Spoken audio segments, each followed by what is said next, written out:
Bienvenue sur la 9e question de la série. Ici, nous allons voir la comparaison entre objets. La question: si deux objets sont égaux, alors ils devraient avoir le même hashcode. Allons-y sur Eclipse.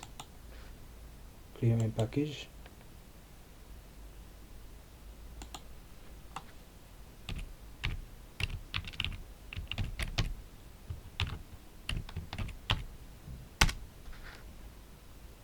Créons une classe.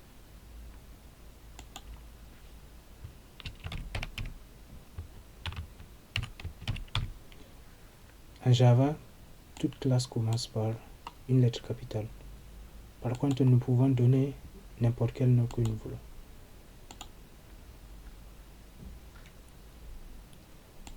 Ici, nous allons définir une classe pays et ensuite instancier 3 variables avec ce type pays.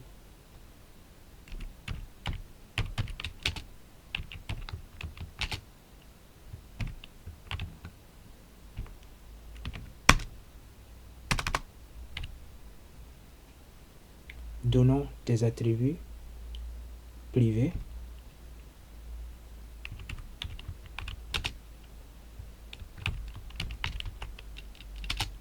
donc ici nom et code.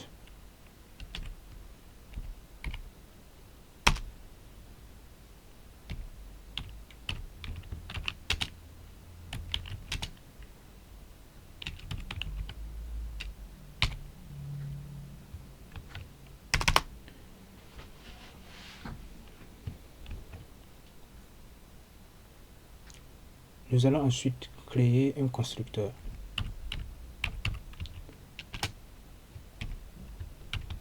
Ce constructeur va prendre en paramètre nom et code.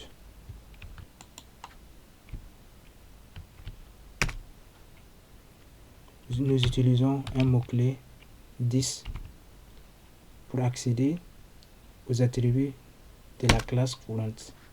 Donc ici, la classe actuelle, c'est pays. Pour faire différence avec les variables passées en paramètres. Pareil.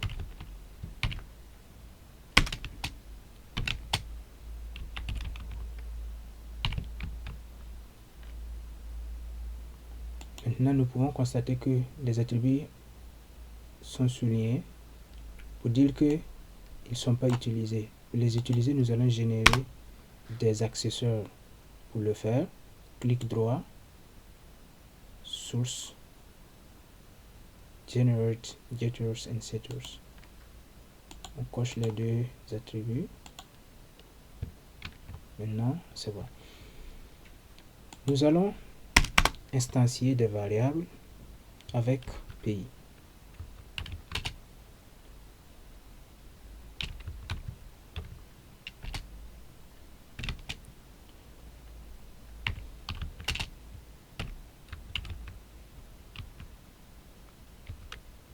Nom, France,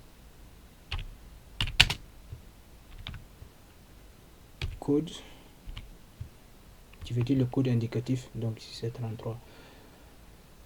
Par contre, nous voyons que une erreur a été soulignée. Donc ça veut dire que nous ne pouvons pas instancier directement cette classe dans une méthode qui est statique.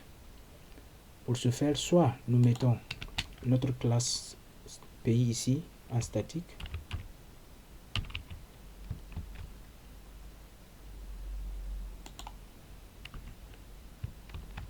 donc ici le problème est résolu.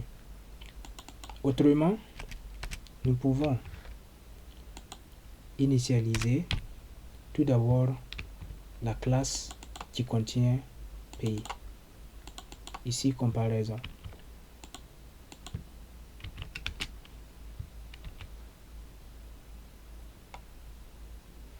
Donc, par convention, en Java, toute variable doit commencer par une lettre minuscule.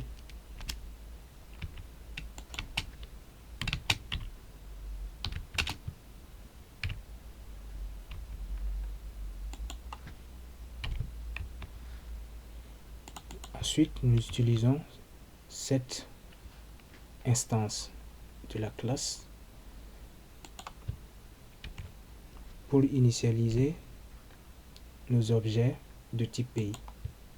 Et là aussi, ça passe.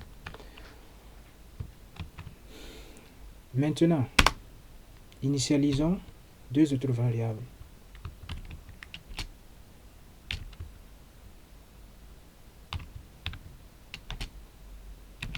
Donc, affectons var1 à var2. Ensuite, on initialise troisième variable. Cette fois-ci, nous allons instancier de la même manière que nous avons instancié var1.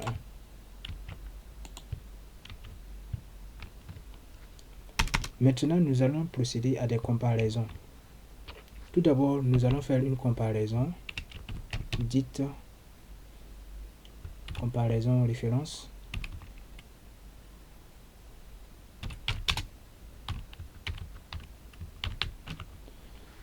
Ici, nous allons comparer les références. Comparer les références, c'est avec égal, avec la comparaison double égale.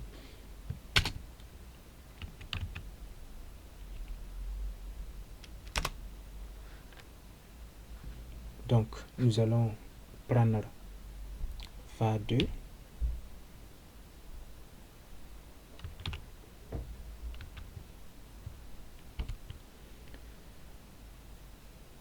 donc, et nous allons comparer directement avec le double égal à var1.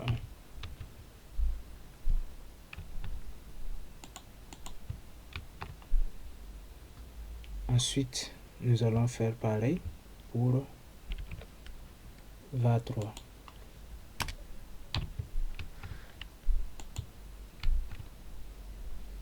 Exécutons pour voir le résultat. Donc, nous pouvons voir ici que la première comparaison var2 comparé à var1 donne vrai, car nous avons affecté var1 à var2. Ça veut dire que var2, var1 ont la même référence. Par contre, var3 comparé à var1 donne faux parce que var3 a une référence différente. La référence de var3 est différente de la référence de var1. Mais ici, il y a une autre manière de comparer. Nous voulons comparer est-ce que les valeurs sont identiques, parce que même var3, nous avons France comme nom et 33 comme code. Comment nous pouvons comparer les valeurs au lieu de comparer les références?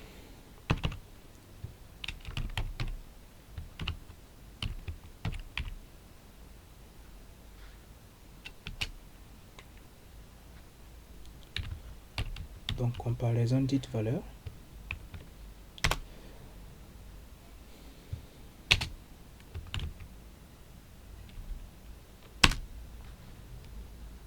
Ici, nous allons comparer var2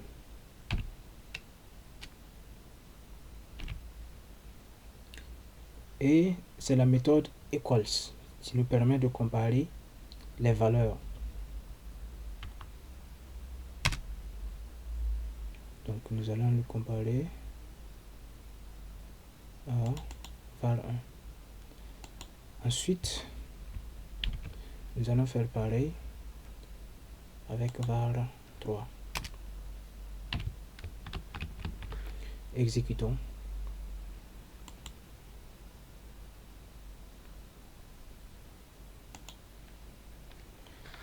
Donc, les deux premières comparaisons restent pareilles. Et nous avons la troisième comparaison ici, nous donne vrai. Voilà. Et ce qui est normal, parce que var2 et var1 ont la même référence, donc on s'attend à avoir toujours vrai. Maintenant, var3 et var1. Normalement, ça devrait être égal aussi. Leurs valeurs sont identiques. Pourquoi on en faut ici? Parce que tout simplement, nous avons utilisé la méthode equals par défaut. Ça veut dire que nous devrons redéfinir la méthode equals pour que la comparaison des valeurs soit effective. Pour ce faire, nous allons utiliser le concept polymorphisme. Donc, allons-y dans la classe pays.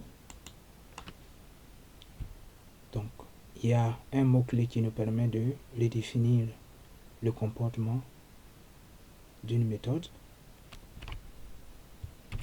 Override.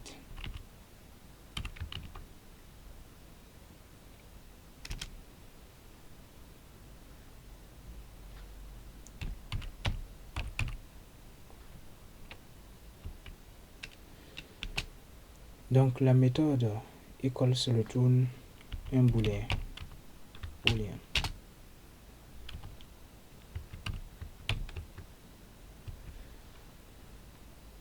La méthode equals prend en paramètre un objet.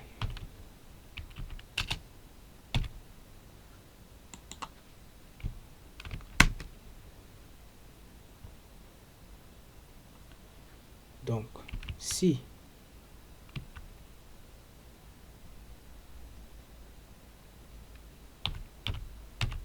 la classe initiale a la même référence que l'objet passé en paramètre, nous allons retourner vrai.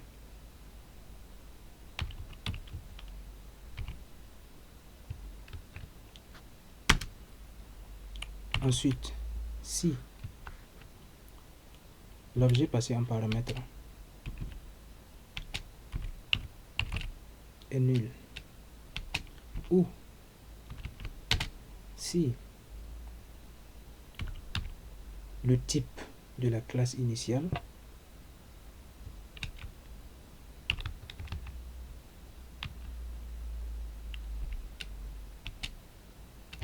se diffère du type de l'objet passé en paramètre, donc nous allons retourner faux.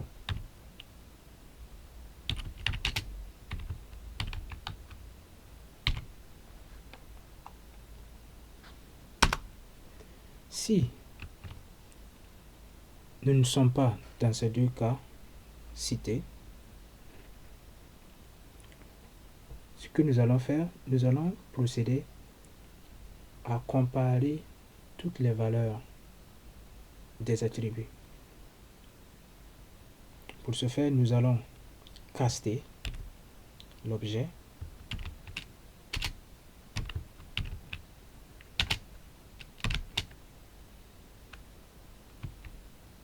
pour avoir le même type.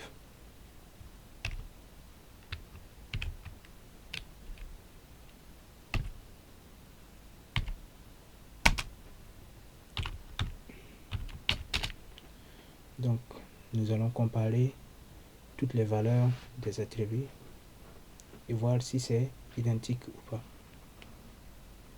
Donc, prénom,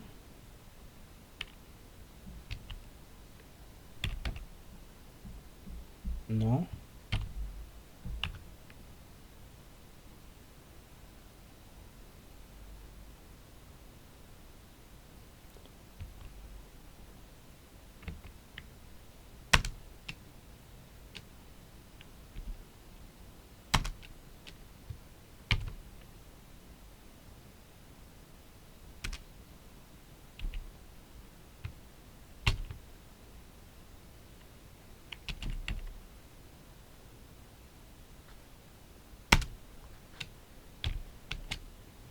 donc ici nous comparons les deux noms.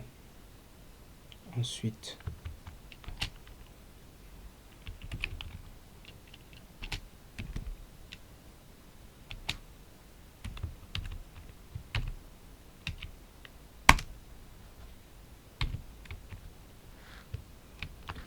voilà, la méthode equals est redéfinie.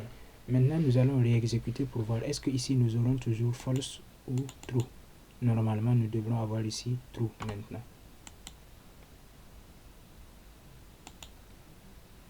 Et nous avons true.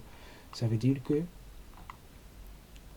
var3 a les mêmes valeurs que var1, ce qui est normal. Nous avons France ici, nous avons France là.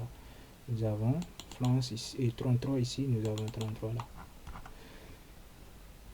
Maintenant, la question qui nous est posée est que si deux objets sont égaux, ça veut dire, on a vérifié avec méthode equals, ça veut dire que ces deux objets doivent avoir aussi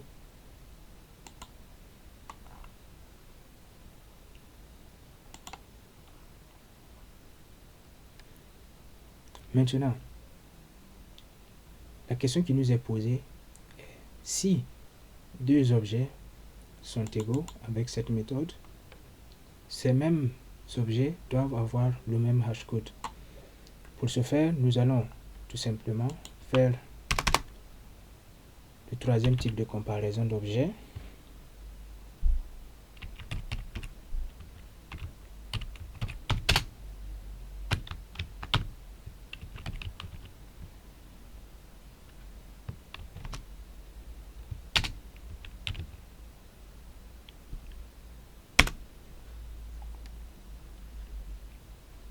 Nous pouvons procéder de la même manière. var2 d'abord.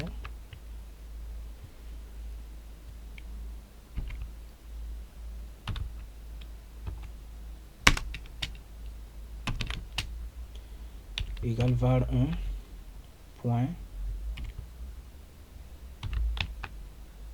hashcode.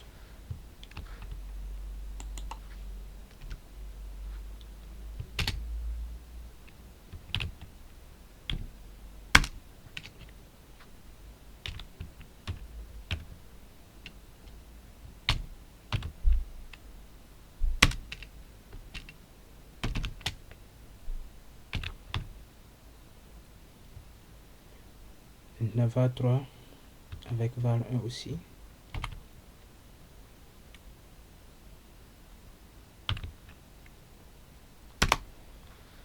Nous allons exécuter pour voir.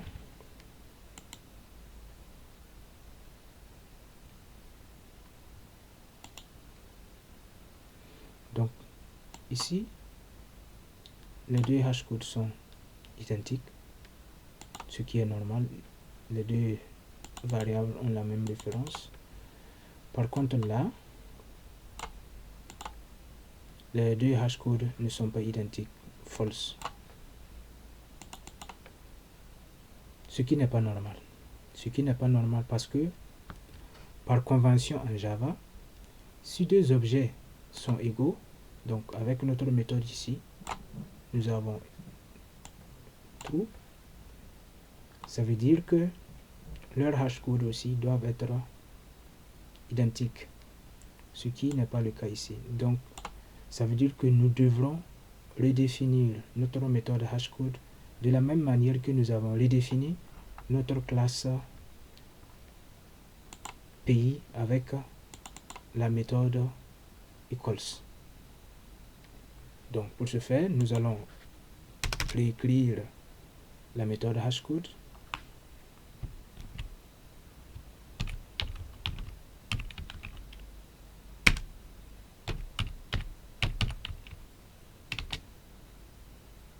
La méthode hashcode retourne un entier.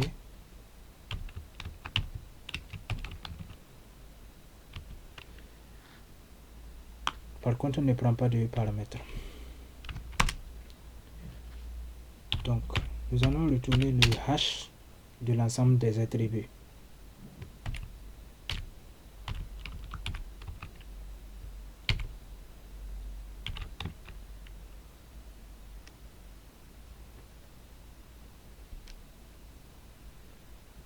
Donc, le nom, le code.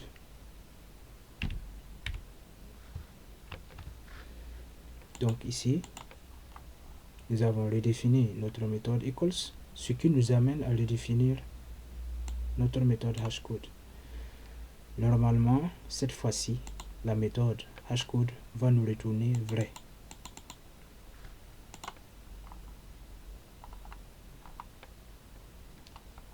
Donc, je vais définir une ligne qui sépare les différentes comparaisons. Donc, je vais juste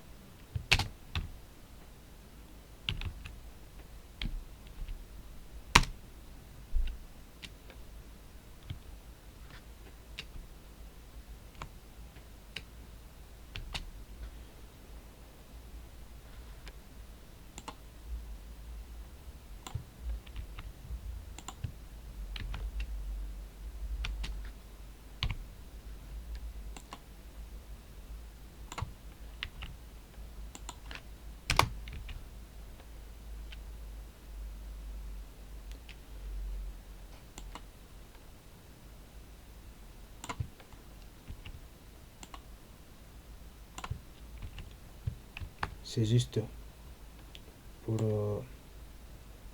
une bonne lisibilité des résultats.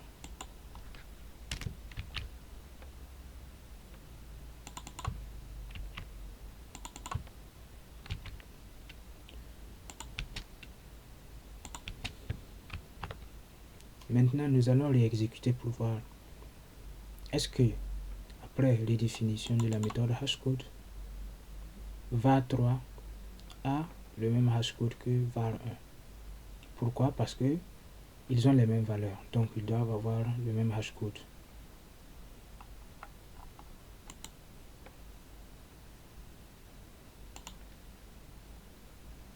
Voilà, donc la comparaison avec référence égale nous donne ici vrai et là faux.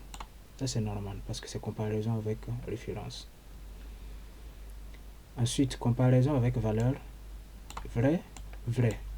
Donc, nous avons forcé la méthode equals pour qu'elle retourne vrai en redéfinissant la méthode ici. Après avoir redéfini la méthode equals, nous étions obligés de redéfinir la méthode hashcode pour que à chaque fois que la méthode equals retourne faux, la méthode hashcode retourne faux aussi. Si la méthode equals retourne vrai, la méthode hashcode doit retourner vrai aussi.